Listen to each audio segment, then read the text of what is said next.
कोई स्टाल नहीं करते, हम तो सब्र कर लेते हैं, लेकिन आपके ऊपर 5 मिनट भी इनके लिए बर्दाश्त करने का मौका नहीं है। तो सिर्फ सोचने की बात है, आप कहाँ जा रहे हैं, किसके पीछे जा रहे हैं। आपने इनसे सवाल क्यों नहीं किया कि जब यहाँ हमारे लोगों को इज्जत नहीं मिल रही है तो आप हमें क्यों इनके पीछे धक्का देना चाहते हैं। इस वक्त मुल्क में SDPI social democratic party of India पूरे मुल्क में हर समाज की लड़ाई लड़ने का काम कर रही है। मुल्क में जब भी 3 तलाक का मुद्दा आया हो उस वक्त एसडीपीआई रोड पर थी।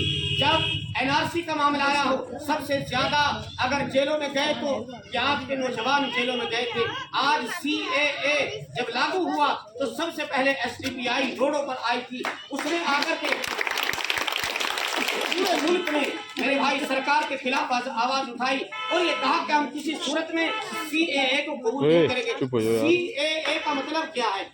मुसलमानों को डराना। क्या आपने सुना होगा अमित शाह की जबान पर, उसने क्या, हम हिंदू को, सिख को, ईसाई को नागरिकता देंगे, मगर जबान पर नामा नहीं आया तो मुसलमान का नहीं आया।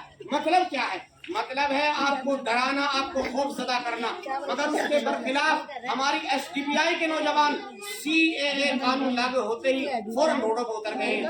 हमें एक मिसाल आप समाजवादी सरकार की दिखा दीजिए कि मुसलमानों के किसी एक मुद्दे को, 3 तलाक का मुद्दा हो, सीएए का मुद्दा हो, बाबरी मस्जिद का मुद्दा हो, ज्ञानवापी मस्जिद का मुद्दा हो, या मुसलमानों की इज्जत और आबरू की हिफाजत का मुद्दा हो। मुझे एक मुद्दा दिखा दीजिए अपने नेताओं का या फिर समाजवादी सरकार का कि भाई आपके लिए रोडों पर उतर कर लाठी खाई हो, जेलों में गए हो, आपकी आवाज उठाने का काम किया हो, तो हम भी उन्हीं की तरफ चलने का काम करेंगे। कहीं आपको नहीं मिलेगा, सिर्फ और सिर्फ आपको वोट चाहिए।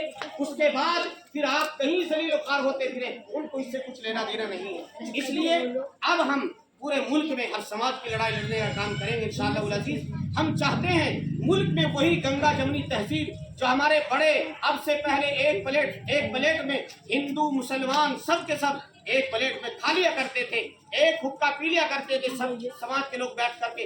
अब उसी तरह की मोहब्बत दोबारा से इस मुल्क में पैदा करना चाहते हैं। हमारी एसडीपीआई का यही एक नारा है कि हम खौफ से आज़ादी और भूख से आज़ाद इस मुल्क को कराना चाहते हैं। तो इस मर्तबा आप हम सबको मिलजुल करके एसडीपीआई को वोट करना है। किसी के बहकावे में आने की जरूरत नहीं है। ये लोग आपको हमेशा से इनके पैरों में ले जाकर के आपको छोड़ते रहे। अब हम उनके जो है मेरे भाइयों उनके पास जाने वाले नहीं। हमारे पास प्लेटफार्म आ चुका है अल्हम्दुलिल्लाह। अब हम अपने प्लेटफार्म के जरिए पूरे हिंदुस्तान में इंशाअल्लाह इंसाफ कायम करके रहेंगे।